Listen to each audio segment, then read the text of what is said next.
All right, well, good evening, everyone, and thank you for joining us tonight for this episode of the Boardroom webinar series. I'm Bonnie McEwen with the Northwest District Office in Sioux City. And tonight I'm joined by my good friend and colleague from Eastern Iowa, Becky Heil. Becky is the consultant for the Southeast District. Her home base is in Dubuque. Hi everybody, I'm glad to be here with you all. I assume some of you have been here in the previous ones and been with Bonnie, so I'm excited to be here tonight. Well, thanks for joining us, and to all of you as well. This Boardroom webinar series is actually a 9-part series, and it's a reprise of something that debuted in 2017. Because there are thousands and thousands, literally, of library trustees all across the state, and because board education is now a Tier 1 standard, we wanted to be sure to repeat this series from 2017 and roll with it again this year in 2018. We wanted to get a lot of mileage out of it and reach as many library board members as possible. This year in 2018, though, we started the series in February and will conclude in October. They are all standalone episodes, and at the end of each evening, you'll see a preview of the topic that's next in the lineup, but you can also see all the rest of them at a glance in our CE catalog. They're all loaded in there through October. So I hope you'll use the chat feature with your questions and comments. Becky and I will pledge to keep our eyes on that as we proceed. Each time in these boardroom webinars, we're likely to have different people joining, so each time I include this slide to show these two publications from the State Library. On the left, you see the Iowa Library Trustees Handbook. That's the most current edition at 2014, but we're working on a revision of that. We have a team of us working on that. Not sure when we expect the new version to come out. We won't hold ourselves to it. On the right, you see the new standards book, and that is fresher. That was revised in the summer of 2016. Both of these publications are on the State Library's website in their entirety, and you can see the address there at the bottom of the screen. We will always, I'm sure, refer to these publications in this and other classes we teach, because there's always a connection to board responsibilities typically, and there's always a connection to standards. Here's where we're headed tonight in Policies for Results. We'll talk about the value, the importance of having them, and then what I'm especially anxious to share with you is a policy development method that comes to us from the Public Library Association. That's where the title for tonight's class comes from. Policies for Results comes to us from PLA. So that will be ahead in just a few minutes. We'll also have some time, I think, to talk about the involvement of the different players on the library team, the involvement that they have in policy development. So that would be your city government, the library board, of course, and director are intimately involved in policy construction, and then we also need for the staff to be a part of this as well. And toward the end, we have some good sample policies to share with you too. So that's the intention, and I'm going to flip it to Becky, who has a question for you right off the bat. You'll see it posed on the screen. I like that answer too, Becky, that says not being eligible for direct state aid money, which is the money your libraries are awarded for meeting standards. So yes, that's always a good answer from the state library perspective. Absolutely, that's right. And actually, we'll talk about that in a little bit. All right. So here's some of the risks that we came up, and this kind of summarizes, I think, a lot of the ones that you all actually came up with. So you've already mentioned a lot of these. Here is the first one that we came up with. Remember, this is one of the things that boards are responsible. We have 5 main areas of responsibility that boards have, and creating policy is one of them. So it's a huge piece of what the board needs to do. Standards, and again, you've mentioned that, and it must have flown past in the chat. Thank you, Bonnie, for catching that. I didn't even see it. There are a lot of standards that have policy implications. So we, as those policies are being created, we want you to take a look at those standards and make sure they match up. And you certainly caught this one, the legal issues. And I think ethical shows up in there as well. No, you might not get sued. If you've got a staff person who's, going off on their own and saying things, but you have to remember those patrons that are out there and how that makes the library look, and is it ethical for, if there's not a policy on doing interlibrary loan, is that ethical for one staff member to say, no, we don't do them for kids, even though that really ought to be part of your policy. So certainly legal, but also the ethical piece of that, I believe. And then I think this is really interesting. It makes you look better. Stores have policies. Doctors' offices, schools, banks, golf courses, they all have policies. So it certainly makes us part of that common business. And it really is a good practice to show that we're on top of things and we're thinking about issues as they come along. And then I really like this one, an opportunity for public education. You always are talking about promoting your services. Can we also promote some of those policies that are out there? So as you're doing up a flyer, talk about the policy and why it's there and what it's in place to do.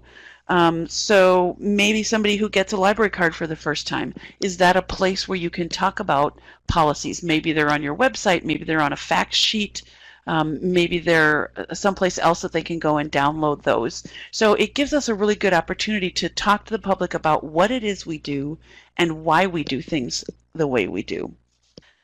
Also things like, so if you've got, say, a fact sheet on internet access and you have some rules set up for how you and when you can use the internet. You have to have a library card, you only have a half an hour, so you've got maybe an FAQ or something that you hand to a patron. Wouldn't it be a great idea to add that piece of the policy?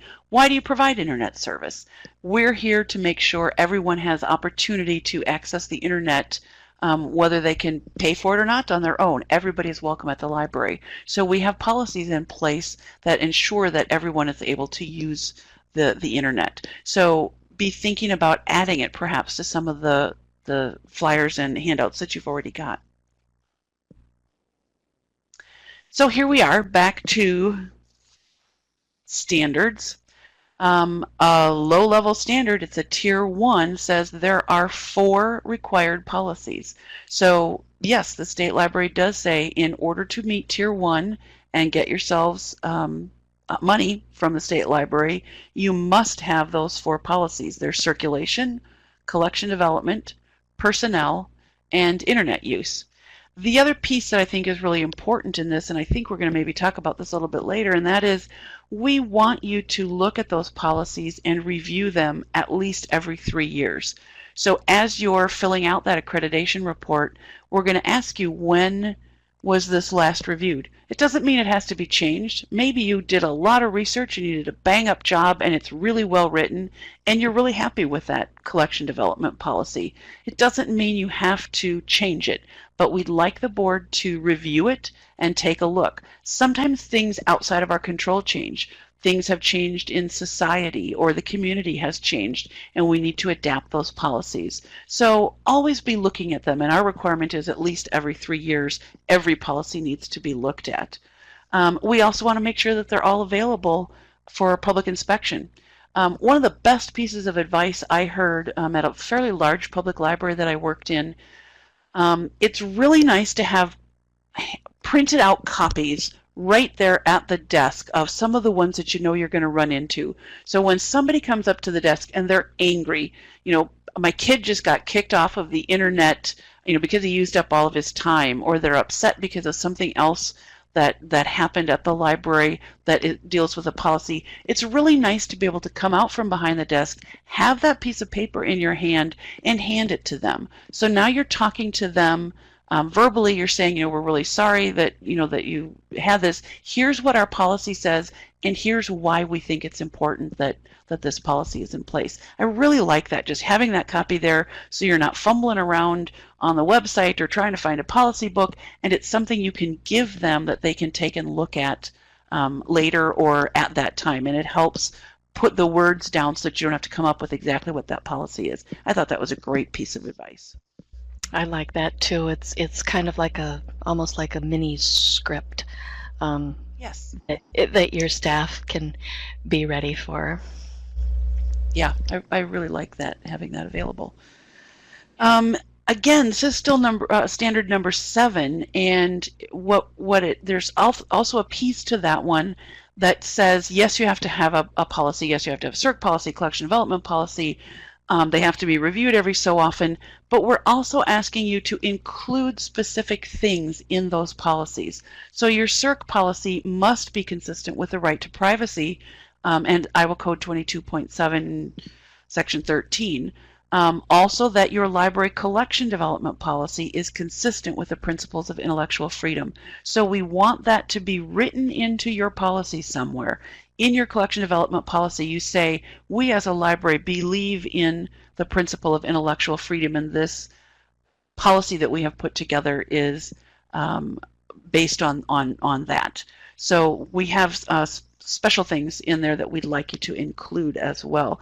And of course, there are lots of other places throughout that whole standards document and lots of other standards that do have policy implications then. Well, yes, this one's mine because I put our favorite standard, Becky, but it may only be my favorite standard. It should be ours, actually. Because, okay, for one thing, it keeps us gainfully employed, so that's a plus. But also, as we talked about, there are a number of standards that address how library boards need to do their business. In fact, the whole first chapter of the standards document is about library boards and their business. So for library boards to deliver on their responsibilities, and Becky touched on those a little bit ago, all of that is easier done if you look at the state library as your education partner. We are here to help your library meet this standard number 8 that requires all members of the library board to participate in continuing education each year. That has now been moved to a Tier 1 standard, so that has impacted a lot more trustees than ever before. So that probably accounts for why you're here tonight, but it's another good reason for us at the State Library to provide programming like this for you. We're here to help you meet that standard. So we've got lots of help and support for you on the State Library website. I always tell people the easiest way, statelibraryofiowa.org. Once you get there, your first click should be on For Libraries. When you get to that, you'll see the tab, the AB tab. Oh, thank you. Excellent. I always forget that little arrow is there. So you're going to find an AB tab and then go in under accreditation. Yep, there we go. You're here at home, For Libraries, AB, and then accreditation. And on that page, you'll see these 2 items. Something that changed with that 2016 version is that we are now requiring a lot more verification. It does take a little bit more time for the library directors to come up with some of that, but we feel like it's really important, and we've made it as easy as possible for a library director to verify. So we always required those 4 policies that we said, you need to have those 4, and we asked for library directors to send those in to us. We scan them and then we save them in a file so that we know that the library has done that. But we didn't ask for training. So that new standard that Bonnie just talked about that says board members have to have continuing education, that was a box that you could check, but we didn't ever ask, what did you do? So now there's some drop downs, and you can go in there and you can say, we had our friendly district consultant come and do an hour-long training for the board on this topic. Maybe your board came and watched local webinars like this one, so you're going to put that in the little box. Maybe your board discussed articles that you found that were in some national magazines. So we'll ask you to just describe that very briefly and what it is that you did. So you can click on that under the verification requirements, and there's another whole document that will tell you which of the standards need to be verified. The other thing that's really important for boards to know, I think, especially if you've just come on the board, you only need to get accredited every 3 years. So if you haven't been through this process before, you may have absolutely no idea if you're accredited and what tier level you're accredited at. So click on this one and it will give the accreditation and tier status for the current year. We keep that updated on there. So you can actually look up by your library name and find out if you're accredited and at what level. And of course, our contact information is all over the website. Be sure to contact any of us out in the districts or the folks in the Des Moines office if you've got any questions about accreditation and standard. So you can see standard number 1 is a tier 1 standard. It says the library is governed by a library board of trustees. So in order for us to know that you have a library that is legally governed by a board of trustees, we ask you to submit your current ordinance. And then if you go down to the one that we were just talking about, we require those 4 written policies, and we ask you to submit copies of those. Like I said, they'll be scanned and put into your folder so that we know that they're out there. And again, we want them to have dates on them that say that they were adopted within the last 3 years. This webpage shows all of the libraries in the state and at what tier level they've reached. So we hope everybody is, yes, at a tier 1, 2, or a 3. Fully accredited libraries only need to turn in their apply for reaccreditation every 3 years. If you're at a 1 or a 2 level, though, you can, if you can achieve more standards quicker, you can send in a report sooner. And typically it's February of the year when those reports are due, the standards reports. I was going to talk about 2 things. One that I sort of discovered today as I was working with the library director. At the back of that public library standards book, there's actually a list of which are the tier 1 level requirements, which are the tier 2. So if you're at tier 1, you look at those tier 2 and you can determine exactly, I think there's about 12 maybe that are tier 2 at that level. So you can actually see those standards sort of lumped together. The other way, you can certainly log into your accreditation report through Web Collect, which again is on the State Library webpage. You'll have a password to get in there, and it will show what the latest version that was turned into the state. The fast way is to call the state library, and Scott or Tony can actually take a look and see which ones you didn't miss. Yes, that's the cut to the chase way, is to have Scott or Tony look that up for you.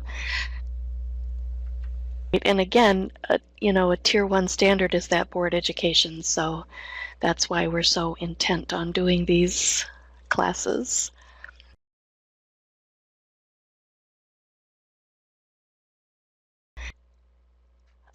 Let me move into this part of the program tonight that comes to us, this method of policy development that comes to us from the Public Library Association. Now, this book has been on the scene for quite a while, for a good 10 years now.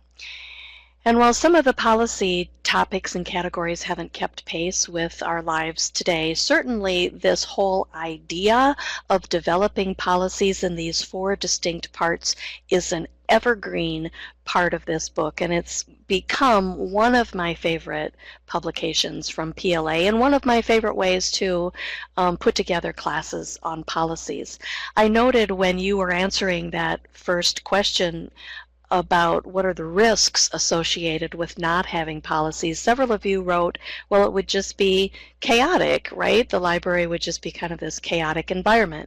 It's funny you should say that, because the subtitle of this book is From Chaos to clarity. So let me acquaint you with these 4 distinct parts of a policy. And the reason I like this so much is because I think it's just a really fresh way of thinking about policy creation, and it really helps to underscore the board's role versus the staff and director's role. Certainly the board and director are doing this in cooperation, but it really helps to underscore the board's involvement in this. I'll take each of these 4 parts. Each of them will take in turn using interlibrary loan as our example. So be thinking about interlibrary loan as you listen to this, because I'll ask for your thoughts about the philosophy, the regulations, and so on behind interlibrary loan specifically, and then later Becky and I have some other topics to kind of help bring it home. But here you see the 4 parts to a policy: the philosophy, the regulations, the procedures, and the guidelines. So let's take the first part first, which is the philosophy statement. If you're thinking, do we actually have a philosophy behind what we do? Yes, of course you do, but too often I find it's probably not discussed, and it's probably not a deliberate part of the thought process. The philosophy of service is seldom written down. So what the philosophy helps answer is the why behind a program or service. Why does the library provide what it provides? When you take it from the position of the philosophy of service, it's going to be written from the customer's point of view, which will make your policies, I believe, less punitive and more inclusive. Philosophy statements have to be approved by the library board, and I will bet that you will look through your policy manuals when you get home tonight, or later next month when you come to talk about this class at your next board meeting. You'll be looking at your policy book, and you will find that you have these things. You maybe just haven't labeled them as such. So think about the philosophical reasoning behind the why the library offers a program or service.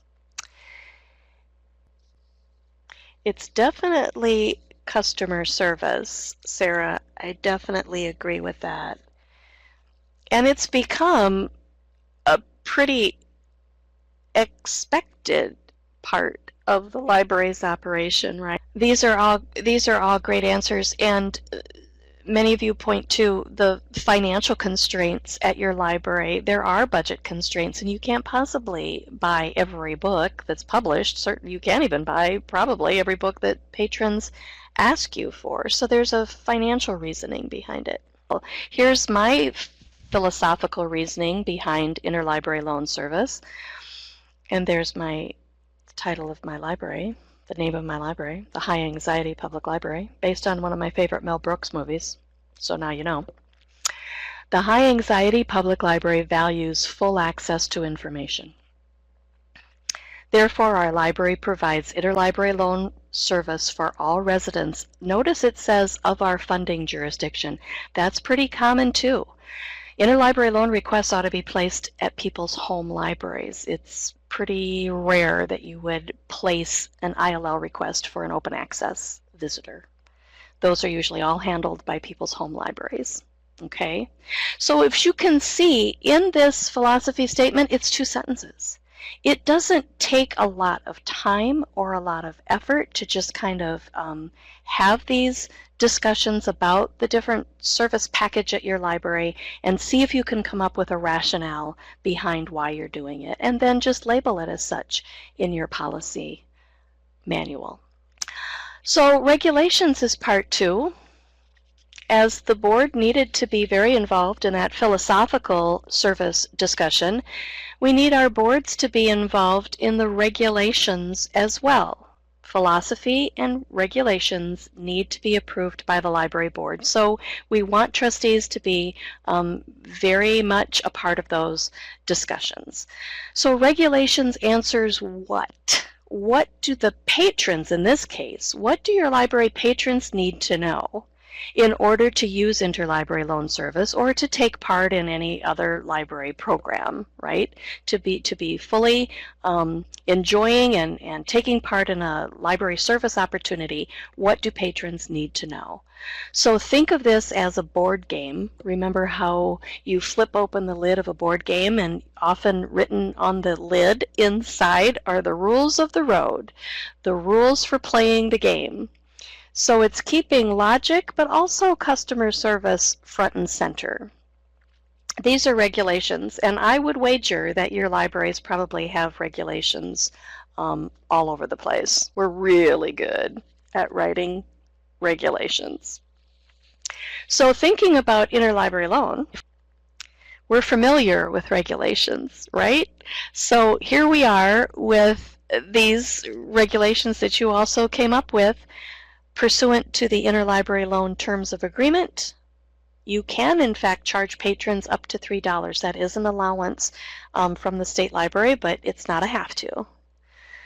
And you indicated, some of you, people can have up to 5 items at a time, and people will be charged for loss or damage to the materials that you're borrowing from other libraries.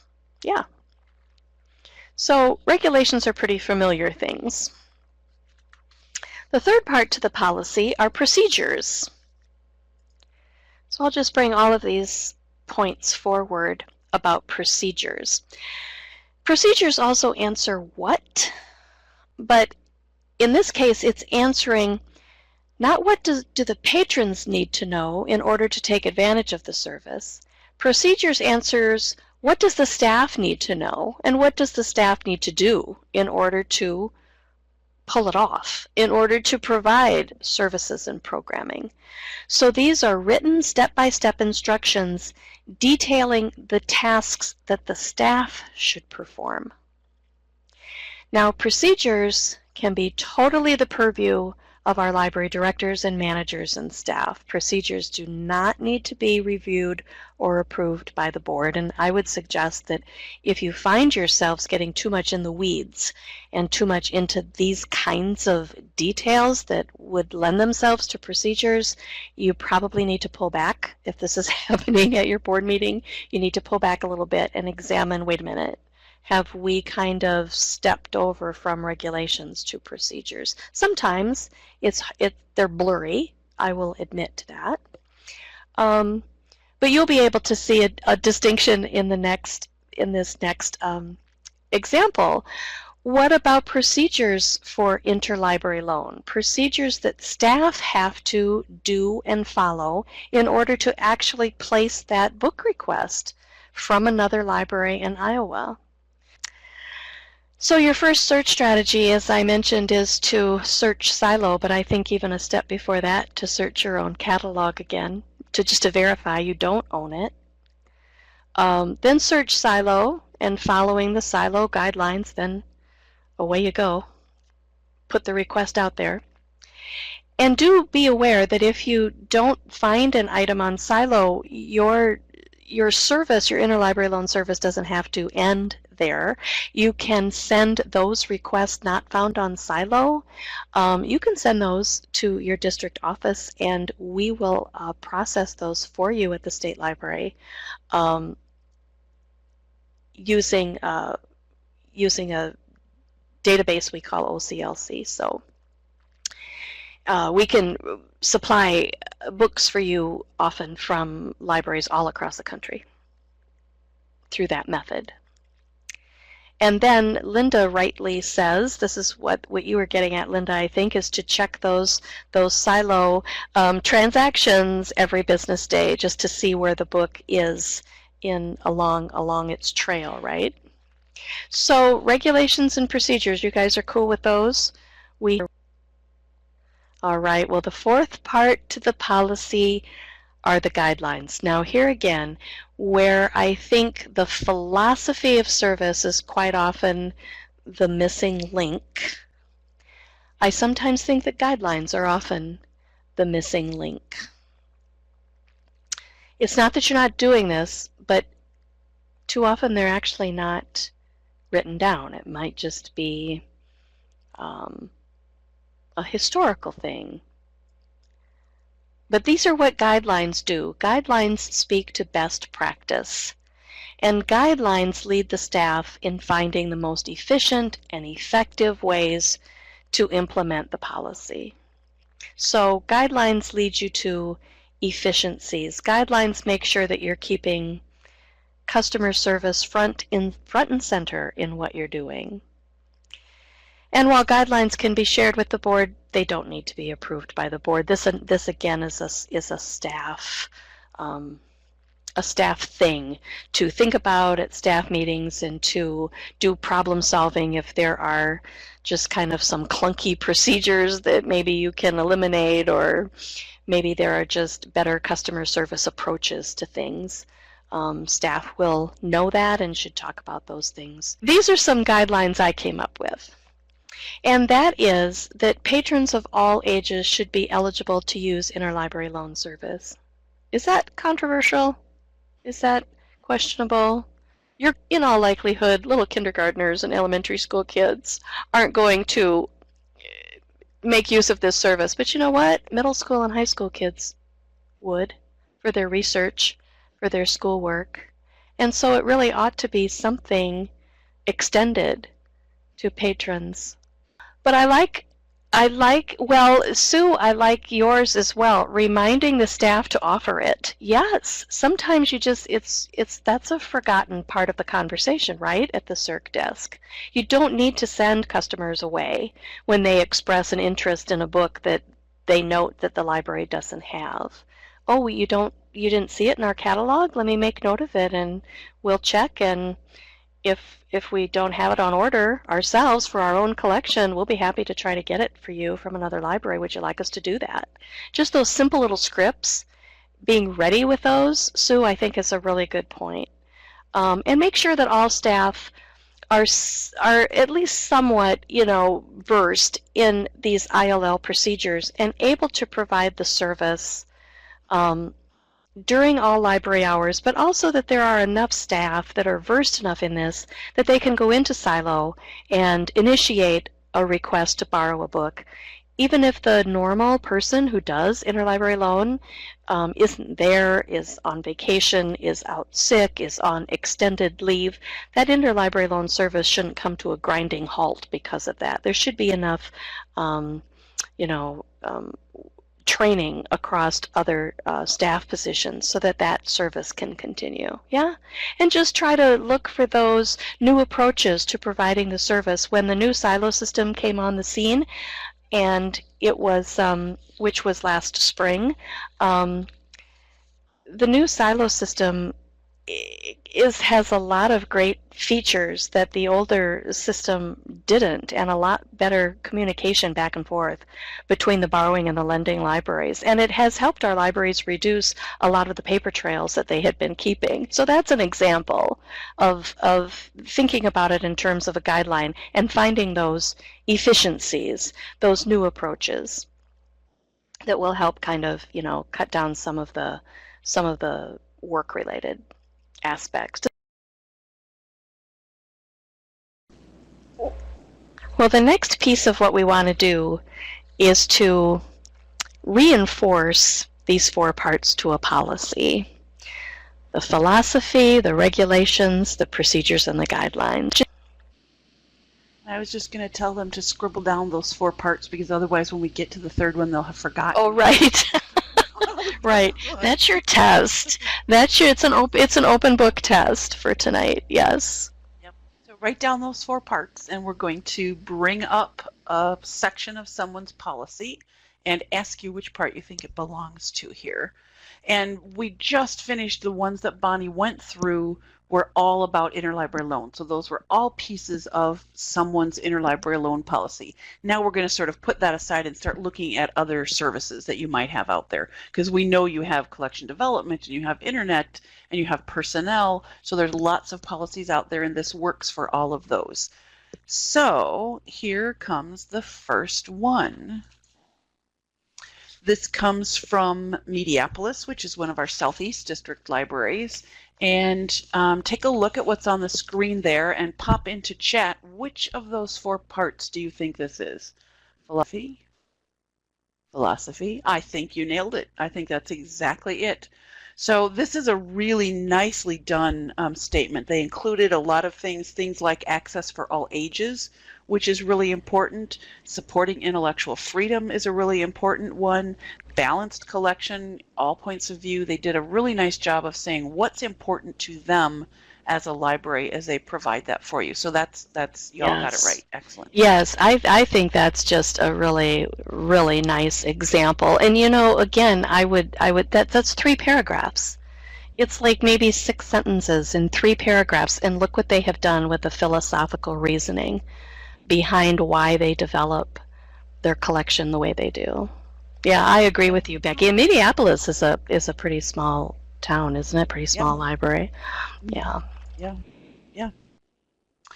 All right, so take a look at this one and tell me, what do you think, which part of the policy? Take a look, you see staff at the beginning of each of these.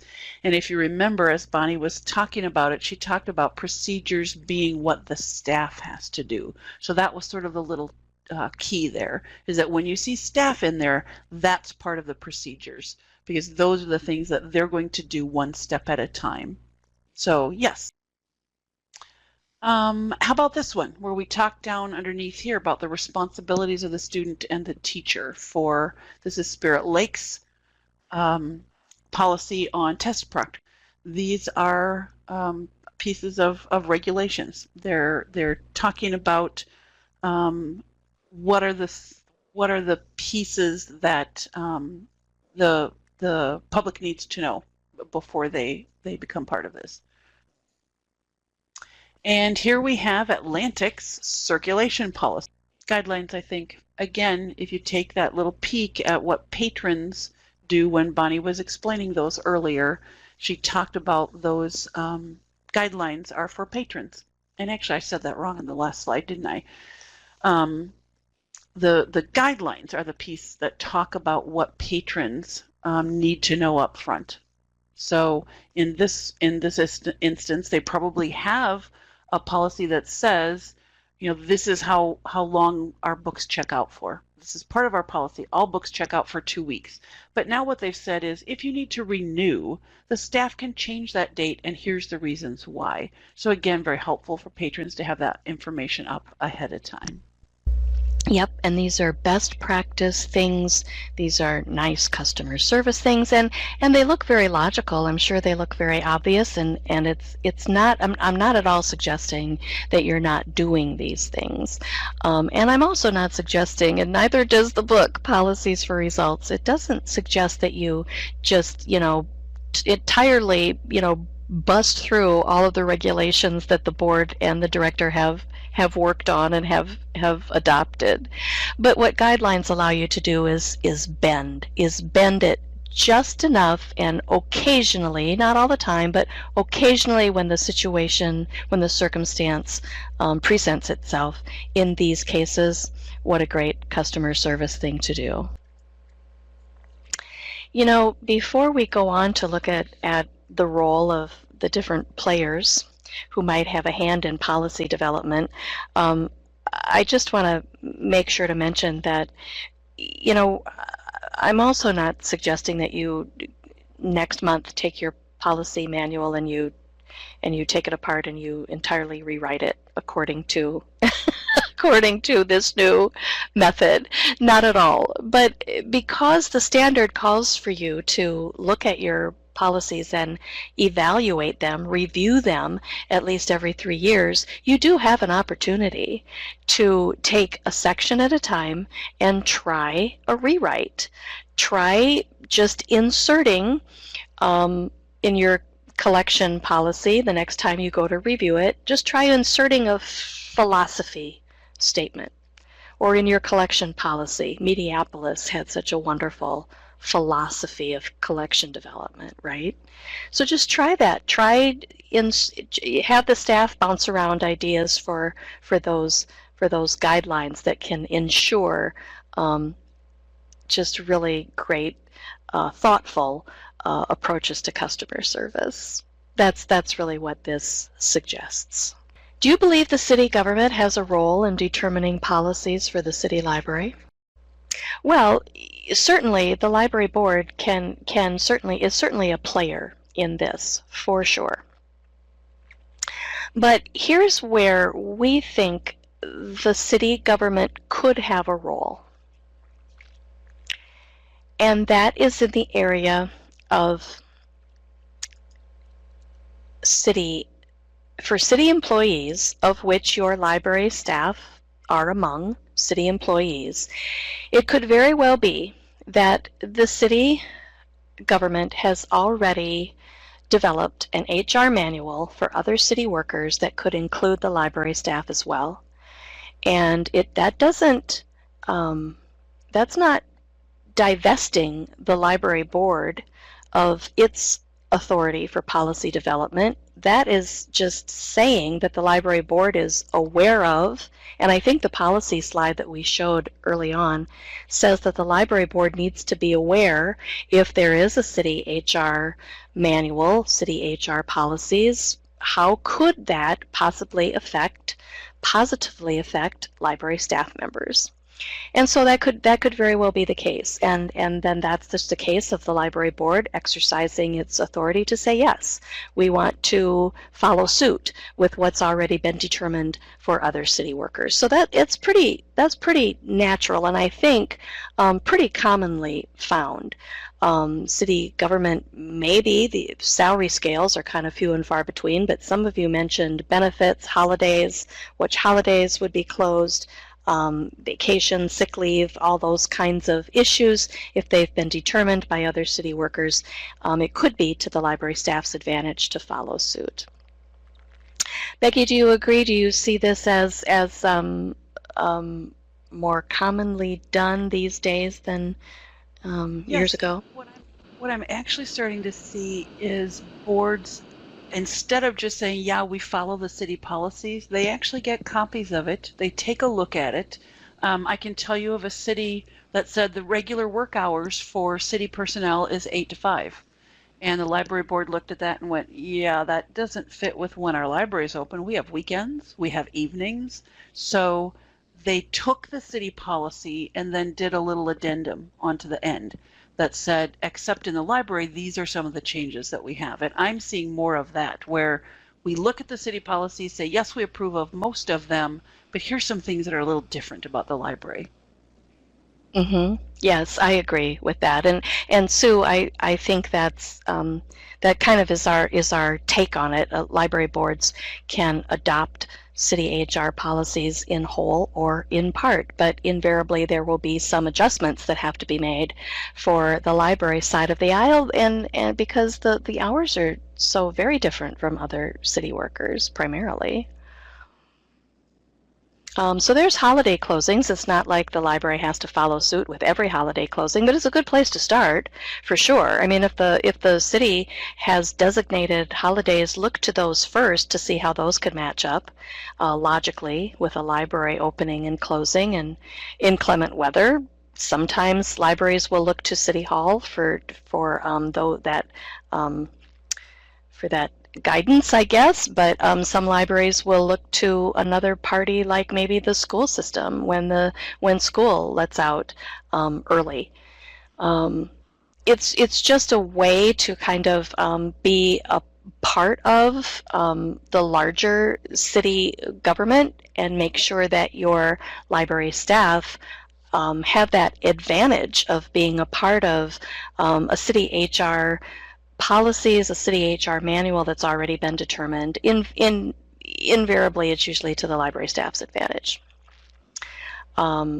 So that's one way that a city government can have a role, but you've all indicated in your chat that, well, hold on a minute now. We thought this was the board's role. It definitely is.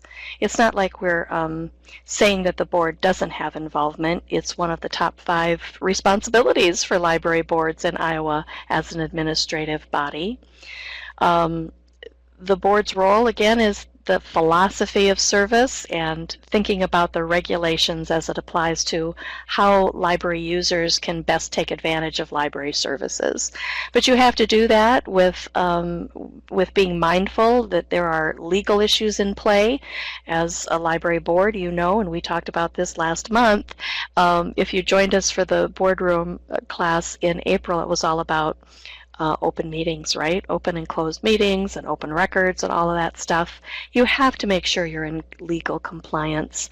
There are ethical issues too, like upholding the Library Bill of Rights, all those intellectual freedom issues that you want to be sure that you're embracing for your library users of all ages. Typically, it's the library director that brings a policy topic to the board's attention. And then you spend time debating it, reviewing it, maybe looking at samples from other libraries. And I would especially, again, encourage you as you're doing this review to just try your hand at drafting the philosophy, the reasoning behind the service. All right. Does this page here look familiar to what you're doing at your library?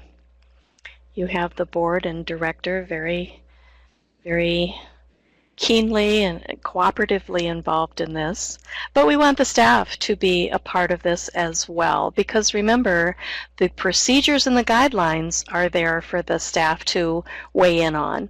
So we need for the staff to understand the process, but also to make suggestions for improvement, ask questions, find those best practices that can lead you to more efficiencies and to better answers, better customer service answers.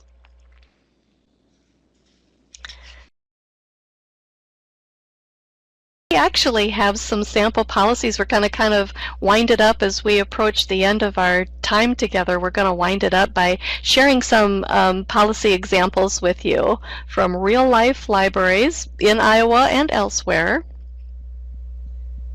All right, so let's take a look at another Southeast library, Stanwood. Small library, population 680, so they're a B size, and they actually have a social media policy. And I would say this is really cool. Their policy is on their website. Again, something we recommend to all of you. And I know it takes a little bit to get them up there and make sure that the links are all working, but what a great way to let your patrons know what you have out there for policy. So Stanwood has put their social media policy on their website here so that everybody knows. It's interesting too that they talk about the city policy, and actually I think, no, this looks like it is the library policy, but it looks like they have maybe adopted much of the city's policy as well. So they talk about Facebook. If you want to put information out there, you need to contact the city. If you're wanting to contact the library, here's the place where you can go to get it. Again, you can see there's actually that purpose statement up there, which is really similar to a philosophy statement. Why do we have this policy? Why are we providing social media of the website and Facebook? And of course, if you have other, whether it's an Instagram account or a Twitter account, and they talk about the other ones in there. So again, this is a really great example of a social media policy from a fairly tiny library. And it's not so stated, but you definitely can see it in there.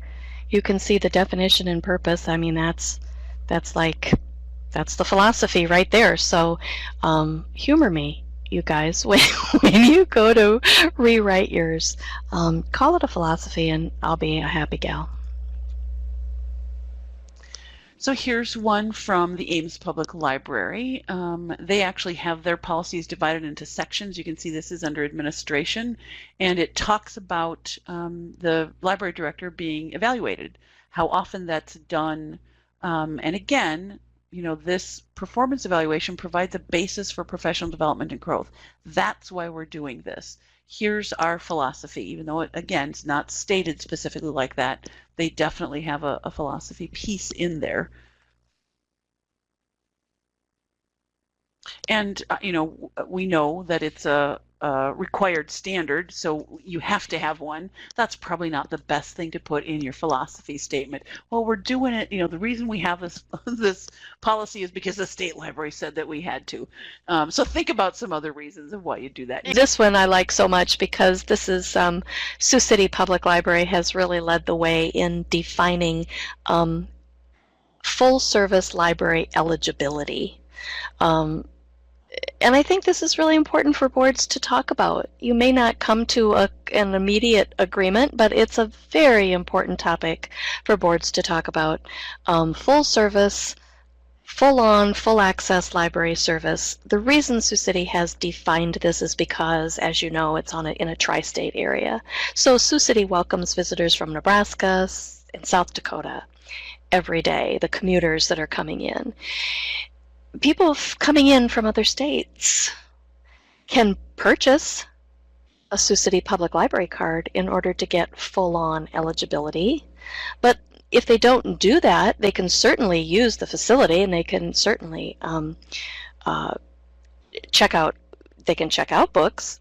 But they need a library card for that, right? And they don't have access to the digital products either unless they have a library card. So they can come to programming, but it's a way for a library to think about who is their service extended to. Not everything that your library does is or ought to be available to open access visitors. And what I like especially, and so on this particular webpage from Sioux City Public, they talk about how do I get a library card. What a great policy to be front and center on a website, right? But what I especially like is this last sentence where Sioux City makes the case. Sioux City Public Library is funded through city property tax dollars. That simple declarative sentence sends the message that says, look, if you question why Sioux City Public Library charges out-of-state visitors from Nebraska, South Dakota, Minnesota, wherever they're coming from, $80 a year for a library card, that's why. They don't live in Sioux City. They don't pay city property taxes. Does that make sense? It's a maybe a new concept for boards to think about, but certainly those towns that border all the states that border Iowa, it's a very worthwhile conversation to have, and those of us at the district offices are happy to meet with library boards and talk about this very topic.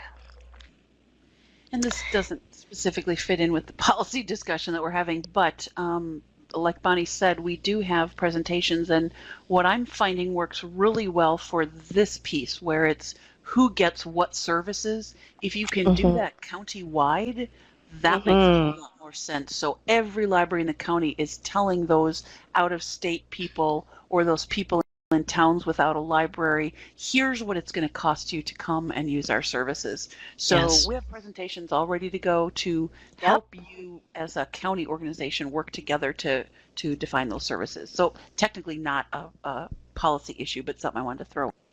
Oh, right, and I'm glad you did, because that makes a great countywide board development topic, we believe. Yeah. All right, what else we got? Oh, I love this, talking about holiday hours at a glance, a year at a glance. Look what Grimes has done. Grimes has figured it out for 2018.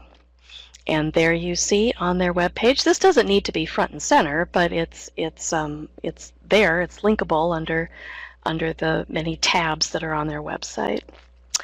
So I think it's interesting, and you can tell that Grimes must be open normally on Sundays. So in that event, then they've indicated that they're closed Mother's Day and Father's Day. I thought that was an interesting nod to those holidays. But there you see the typical ones: New Year's Day, Labor Day, Thanksgiving, Black Friday, Christmas Eve.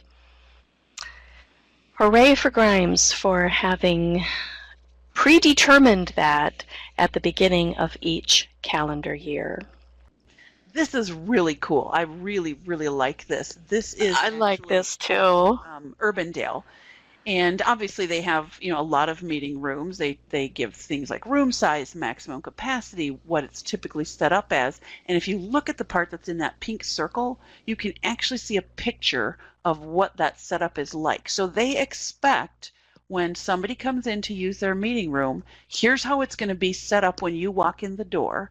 We'd like it to stay the same way. You can move it around for your meeting, do whatever you want, but before you leave, please put it back like this. And what a great way to do it, to have pictures.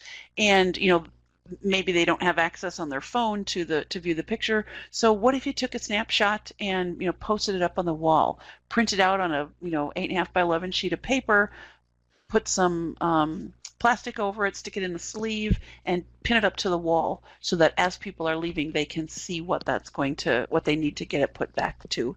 I thought that was a really great idea, putting that picture up there.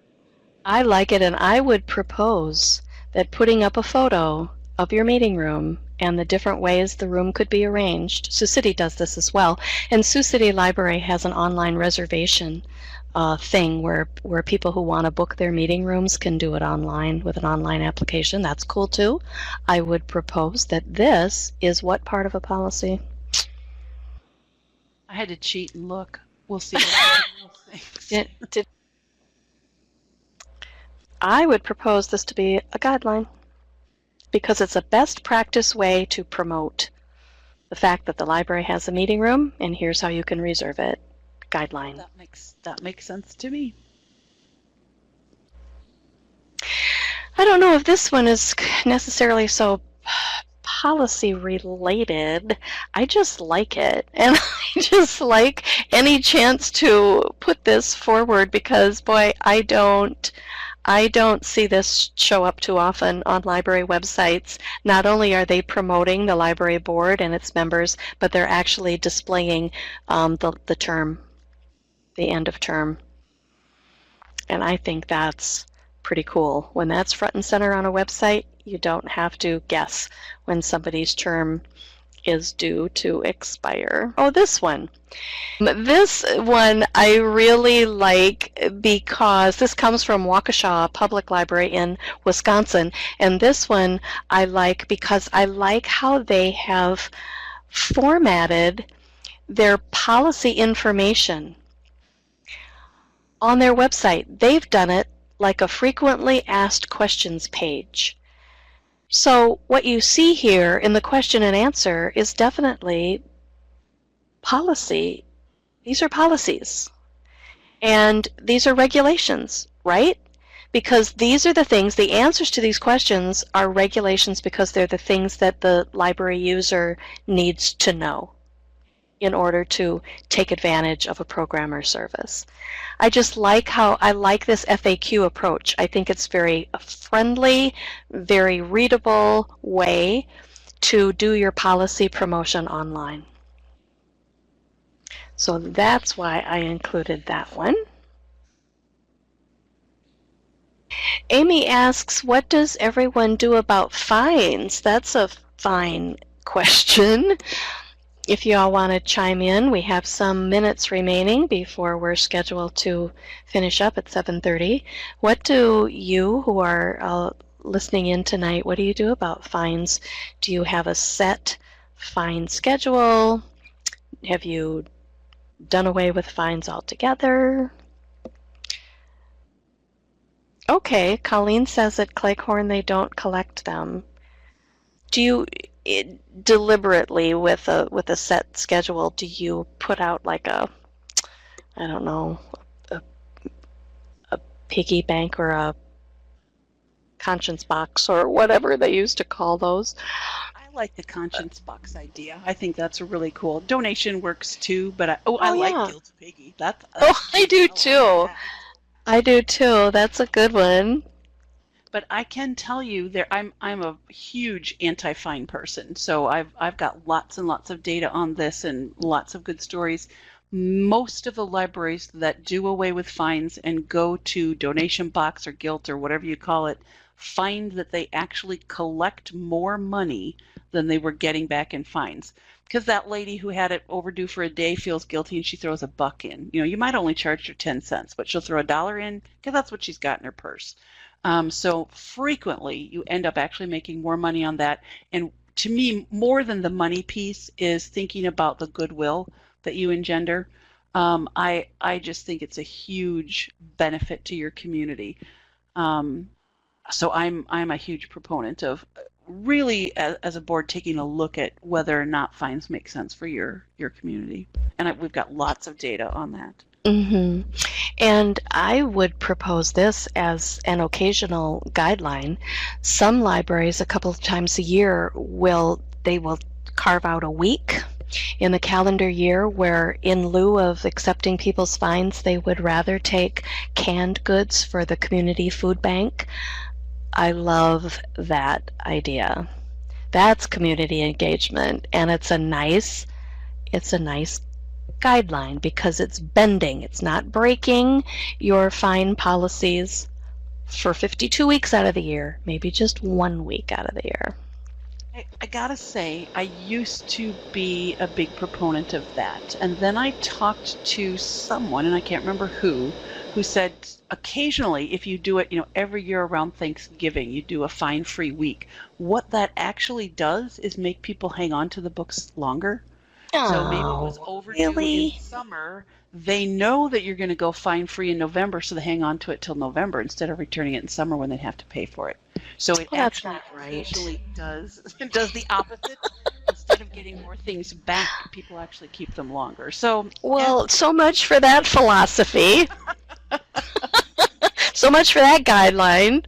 There are a lot of libraries still doing it, though. So that's not to say that you absolutely shouldn't do it. So change it up. Yes, I think, Linda, you exactly have it. So maybe one year it's in the summer and the next time it's at Thanksgiving and the next time it's over Easter. So yeah, that might be a way to, if they don't know when it's coming, then spring it on them. Spring it on them.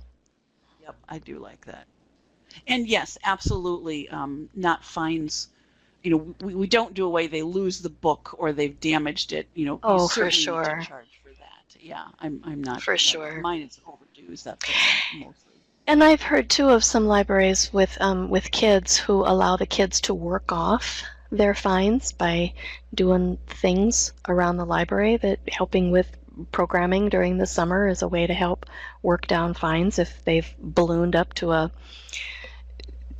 crazy alarming number. And I know at many libraries you can still check out books if your fine is under a certain threshold, so I like that as a guideline too. That's nice. Well, we're very nearly out of time, so in our remaining slides we want to share with you some sources for you to find some sample policies so you can compare-contrast your own against some of these other sources. And I am going to put in a plug here that Bonnie doesn't even know about. I happen to know about it because of another organization that I belong to. Back about 10 years ago, the State Library of California gathered policies from all across the country, organized them, put them up on a website called the Rural Library Policy Clearinghouse, and they kept links to them up there and sample policies, and it was a really excellent resource. The State Library of California decided they weren't able to keep that up anymore, so it went away about 5 years ago, and it hasn't been maintained since. There is an organization in Colorado that is taking this on, and I've actually been doing some work with them on their website and helping them find some good policies. So expect at some point in the next 6 months or so there to be a public library policy collection database out there. So if you're looking for something on wireless or collection development or meeting rooms or bulletin boards, you can go in, you type in what it is that you're looking for, and up will pop 5 of the best policies in the country on that from a variety, and actually a variety of sizes, but actually they're really focusing on small and rural libraries. It's going to be in conjunction with the Association for Rural and Small Libraries. So we're focusing on libraries 20,000 and below. So it's going to be a policy that's written for your size of a library. So keep an eye out for that. It's going to be, and someplace I have the the URL, but since it's not up yet, I can't advertise it yet. But keep an eye out because it's going to be a really excellent place to find it, as well as the ones that are on the site here. State Library has some policies up there. Web Junction has some really good ones up there. You can find them on ALA and PLA websites as well. Well, we're very nearly out of time, so we want to kind of gauge your reaction to this idea of policies for results. We touched on other aspects of policy development, like who the players are, and hopefully hooked you up with some good samples on different topics. But what about the approach to thinking about policies in those 4 distinct parts? What's your reaction to that? Do you think those would be easy adjustments to make as you go to review certain policy topics? Do you think we're crazy? Do you think, don't answer that, forget I asked that one. Do you think it would be just an adjustment or an accommodation you might want to try? I just have to say, one of the things I really like is as people are redoing their policies, and it might only be a couple a year that you actually look at, I'm loving the libraries that are making them all the same format. Oh, right. You know, there's so, I tell you, when I was a library director, you know, I had one policy that had been typewritten, you know, 20 years ago, and then another one that was on a old-fashioned word processor, and it looked completely different from the other one, and then you had one that was computerized, and one that was broken down into parts, and one that had the date at the beginning of the policy, and one that had the date. And it's nice when you find a template that you like, and as you start redoing those policies, start plugging it into that new format. Yeah, I agree. I like that. I like that consistency too. It makes for a very snappy looking policy manual too. So we would just encourage you, when the opportunity presents itself to review different policy topics, that you take a crack at it, at maybe doing a rewrite and including those 4 parts of a policy. Well, thank you ever so much for your time this evening, for spending your evening this way with us. Drop off any more comments before we sign off. There will be a SurveyMonkey evaluation with an accompanying attendance certificate coming your way by Thursday or Friday this week. And before you go, let me show you in a shameless commercial plug what our next topic is in the Boardroom series, Best Laid Plans, when Becky comes back with me when we will talk about a planning process or planning processes that library boards can adopt. That's another standard that's now required at a Tier 2 level, strategic planning. We hope you'll come back, and thank you ever so much, Becky, for joining us tonight, and thanks to all of you for participating.